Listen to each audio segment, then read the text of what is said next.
My mother stood on my porch for the first time in 9 years holding a casserole dish like an offering, wearing the same pearl earrings she'd worn to disown me, and before I'd even said hello she looked past my shoulder into my house, past my husband standing in the kitchen doorway, and said, "We need to talk about your father's kidneys." 9 years of silence, and that was the very first sentence out of her mouth, not an apology, not a question about my life, not even a hello to the man she'd once told me, on the worst night of my life, that she would rather bury me than watch me marry. I am 34 years old, and I married my husband Marcus 9 years ago in a small courthouse ceremony attended by 11 people, none of them my parents, none of them my sister, none of them anyone who shared my last name before that day. My family is white, from a small town in central Ohio where my father ran the hardware store his own father had opened decades earlier, and when I brought Marcus home the first time to meet them, 3 months before our wedding, my father didn't say a single word to him for the entire visit, communicated exclusively through my mother, who kept apologizing to me privately in the kitchen for something she called "how hard this is for him," as though the difficulty belonged to my father rather. Down to the man sitting uncomfortably in our living room being talked around instead of to. The disownment itself happened in stages, the way these things often do, each stage feeling almost survivable on its own until you added them all together and understood the full shape of what had actually occurred.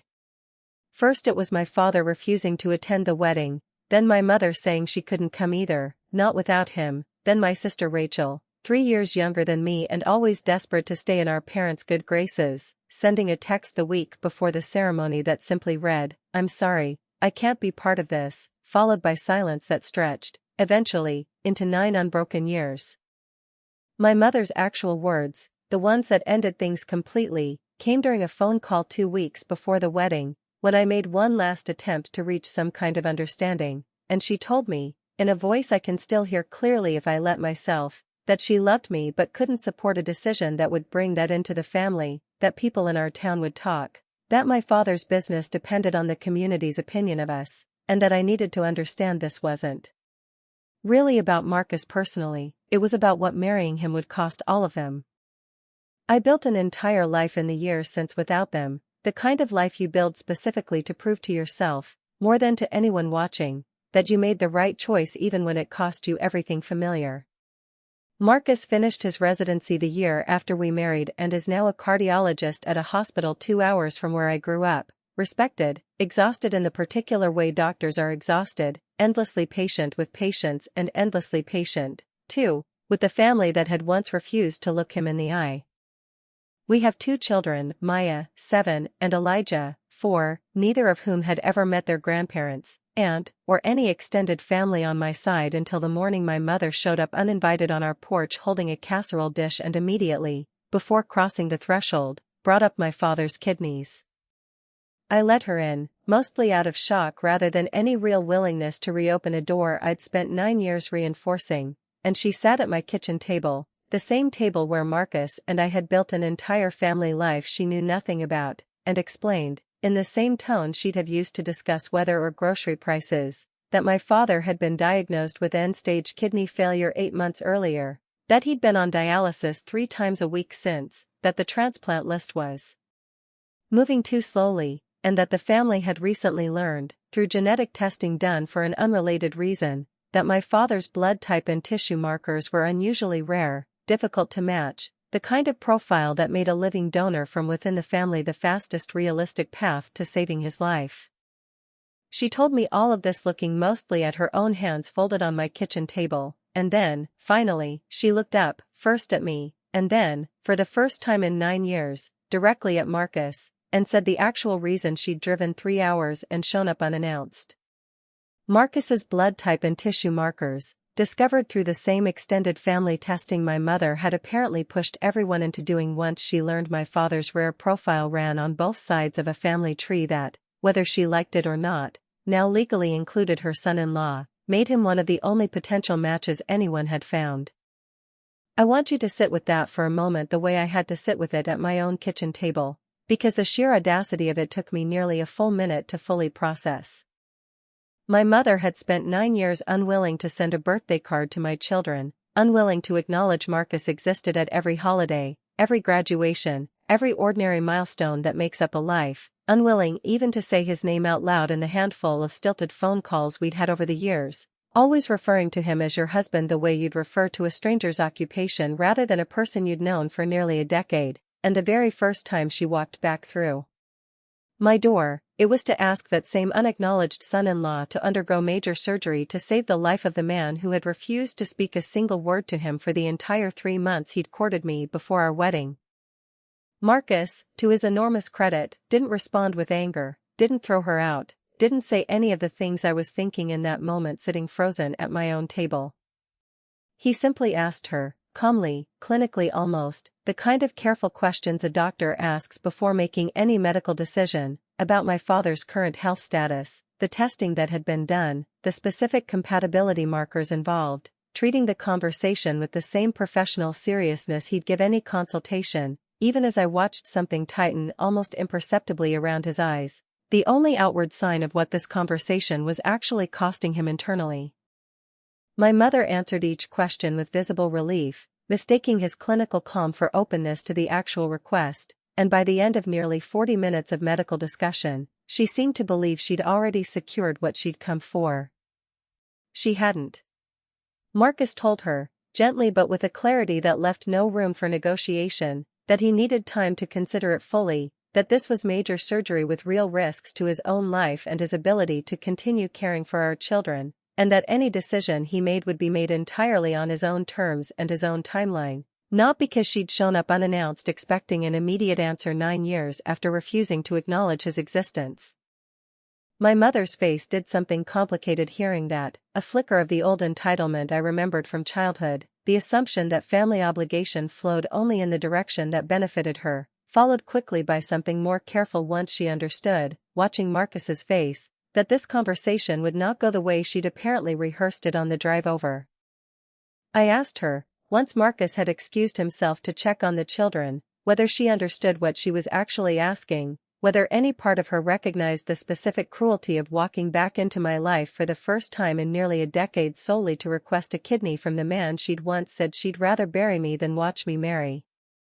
She started crying then, the same soft, practiced crying I remembered from childhood whenever she wanted a conversation to end on her terms rather than mine, and told me that people change, that desperation changes people, that surely I understood family meant showing up for each other regardless of past disagreements. I told her, as evenly as I could manage, that this wasn't a disagreement, it was 9 years of my children not knowing their grandparents existed, 9 years of Christmas cards that never came, 9 years of her choosing, repeatedly, deliberately, a version of family that had no room in it for the man I loved, and that desperation revealing what you actually value isn't the same thing as growth, it's simply honesty arriving later than it should have. She left that afternoon without an answer, and the following weeks brought a campaign I hadn't fully anticipated, my sister Rachel calling for the first time in 9 years, my father himself finally calling, his voice weaker than I remembered, each conversation circling the same request from a slightly different angle, each one carefully avoiding any real acknowledgement of the 9 years that preceded it. My father's call was the hardest, both because I hadn't heard his voice in nearly a decade and because some small, stubborn part of me, the part that had been his daughter for 25 years before any of this happened, still ached hearing him sound frightened and diminished in a way I'd never once heard from him growing up. He didn't apologize either, not directly, though he came closer than my mother had, saying at one point that he supposed he'd been harder on all of this than he should have been, the closest thing to an acknowledgement I'd gotten from anyone in that family in 9 years, delivered only once he needed something only my husband could give him. Marcus made his decision 3 weeks later, after consulting with his own medical colleagues, after running every test himself with the same care he'd give any patient, and after, crucially, one long conversation with me on our back porch about what this would actually mean for our family if something went wrong during the surgery, if the recovery took longer than expected, if the man receiving his kidney never once acknowledged what it had cost him to give it. He decided to do it, not for my father, not really, and not even entirely for me, but for our children, because he told me he didn't want Maya and Elijah growing up believing that the family who'd rejected their father deserved rejection back in equal measure, that he wanted them to understand, by his example rather than his words, The difference between deserving kindness and receiving it anyway because kindness was simply who you chose to be. The surgery happened 4 months ago. My father is recovering well, his numbers improving steadily according to updates my mother now sends occasionally, unprompted, small gestures that feel less like genuine repair and more like a woman keeping a ledger she doesn't want to fall behind on again.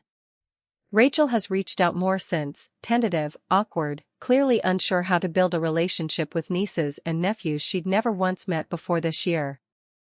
My father sent a letter last month, the first real attempt at an actual apology I've received from anyone in that family, acknowledging, in writing, what he'd cost all of us over 9 years, though I notice he still hasn't found the words to thank Marcus directly for the organ now keeping him alive, some pride even now standing in the way of the one debt he can never actually repay.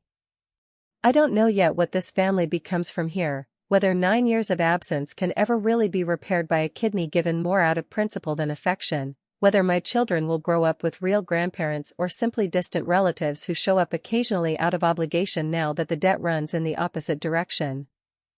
Maya asked me last week, apropos of nothing, why she'd never met her grandpa before this year, and I found myself choosing my words carefully, wanting to tell her the truth without handing a 7-year-old the full weight of 9 years she's too young to properly carry, settling finally on telling her that sometimes grown-ups make mistakes that take a very long time to fix, and that her father had helped fix this one in a way that took real courage, more courage, I told her, than most grown-ups